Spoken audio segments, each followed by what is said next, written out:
नमस्कार, मी कीर्ती गायकवाड. स्वागत आहे आपलं आय न्यूज 28 मध्ये. चला तर मग जाणून घेऊयात महाराष्ट्रातल्या ताज्या घडामोडी. नागपूर जिल्हा नंदापूर येथे बुद्ध जयंती साजरी. खापा.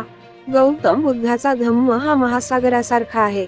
यात सर्व जाती पंथ विचाराचे आचाराचे लोक सामावून घेण्याची क्षमता आहे.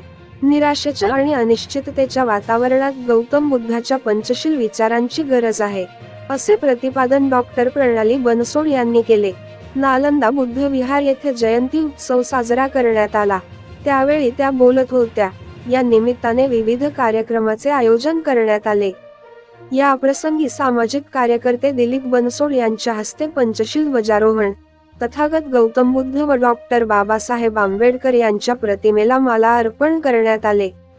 या प्रसंगी प्रामुख्याने डॉक्टर प्रणाली बनसोड, चित्रा बनसोड, मीना बनसोड, अर्चना मेश्राम, स्वाती वासनिक, वंदना ढोके, विमल पाटील, जासवंदा पाटील, उषा वासनिक, सविता राऊत, सुनंदा पाटील, राधिका पाटील, शशिकला मडके, चंद्रकला मुरकुटे, कल्पना चटप, भाग्यलाचा नागपूरकर, अर्चना चौधरी, प्रेमिला येरेकार व इतर महिला प्रामुख्याने उपस्थित होत्या. कार्यक्रमाची सांगता महाभोजन देऊन करण्यात आली.